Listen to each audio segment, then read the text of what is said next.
আমার নামে অনেকগুলো ফেক অ্যাকাউন্ট ছিল, যেহেতু টকশোতে যেতাম। একটা ফেক অ্যাকাউন্ট থেকে তৎকালীন মন্ত্রী ছিল শাহজাহান খান, উনি একটা জায়গায় লস্কর নিয়োগ দিয়েছিলেন।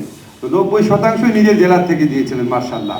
তো একজন আপনার ফেসবুক স্ট্যাটাস দিয়েছিল ফেক অ্যাকাউন্টে, আমার নামের ফেক অ্যাকাউন্টে, যে তবু তো ভালো উনি 90% নিজ জেলা থেকে দিয়েছেন, 100% তো আর দেন নাই। এটাতে নাকি ওনার মানহানি হয়েছে।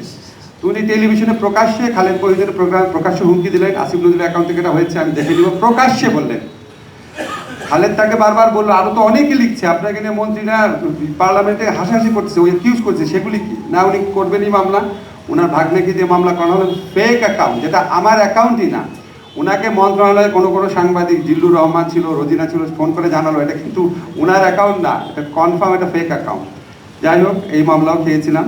তবে আমাদের সবাই একরকম সাফার করেনি। আজকে আমরা যে খাদিজাতুল কোবরার ঘটনা শুনলাম, এটা সবচেয়ে নির্মম দিক ছিল। আপনারা খেয়াল করেন না জিনিসটা, হাইকোর্ট জামিন দিয়েছিল, তারপরে আপিলের ডিভিশন এই জামিনের ডেটটা বারবার পিছাচ্ছিল, যেন বিচার ছাড়াই তাকে বারবার জেলে রাখা হয়।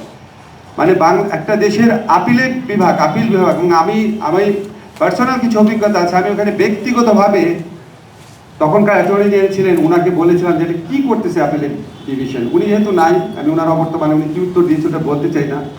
যাই হোক, এই সমস্ত মর্মান্তিক অভিজ্ঞতা ছিল, আমাদের সবার মতামত আমি শুনেছি। আমার মনে হয় অবশ্যই আমাদের ডিজিটাল সিকিউরিটি অ্যাক্ট বাতিল করা উচিত, সেদিকে আমরা যাব।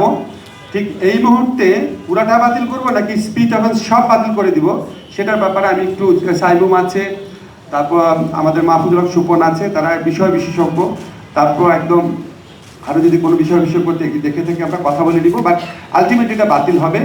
পরবর্তীকালে যখন নতুন আইন হবে, এটার বেসিক অ্যাপ্রোচ থাকবে সাইবার সুরক্ষা দেওয়া, নাগরিককে সুরক্ষা দেওয়া বিশেষ করে। এবং সেখানে অবশ্যই আমরা নারী এবং শিশুদের, ওনাদের স্পর্শকাতরতা বিবেচনা করে সমাজে, আমাদের মতো সমাজে ওনাদের জন্য স্পেশাল সিকিউরিটি রাখার ব্যবস্থা করব।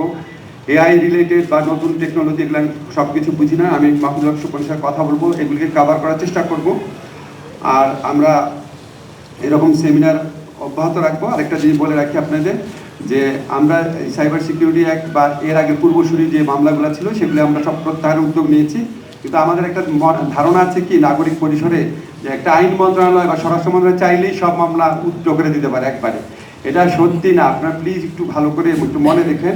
একটা মামলার বিভিন্ন স্তর থাকে, হ্যাঁ, পুলিশ ইনভেস্টিগেশনের স্তর থাকে, তারপর চার্জশিটের পরের স্তর থাকে, আবার কনভিকশন হয়ে গেলে অন্যরকম অবস্থা হয়। সব মামলা ইচ্ছা করলেই উইথড্র করা যায় না এবং হয়ে যায়। সেখানে যে কনভিক্টেড হয়েছে ওনার আবেদন ছাড়া মামলা প্রত্যাহারের সুযোগ নেই, আইন মন্ত্রণালয়ের পক্ষে কোনোভাবেই এটা করা সম্ভব না। তো আমরা অনেক সময় দেখি বলে যে এই এত মানে একটা ফ্যাসিস্ট আমলের মামলা, এই মামলাটা কেন উইথড্র করা হচ্ছে না। তো মামলা যদি দোষী সাব্যস্ত হয়ে যায়, দোষী যত ভুয়া মামলাই হোক, ওই ফ্যাসিস্ট গভর্নমেন্টের ফরমাইশি আদালতে যদি দোষী সাব্যস্ত হয়ে যায়, আপনি আমি যতই ভুয়া মনে করি না কেন, ওই মামলাকে চাইলেই আমরা এটা উইথড্র করে দিতে পারবো না। বাদী ওই মামলায় যারা দোষী সাব্যস্ত হয়েছেন তাদের আবেদন করতে হবে, তাদের একটা ইচ্ছার প্রকাশ থাকতে হবে এবং একটা প্রসেসের মধ্যে দিয়ে যেতে হয়।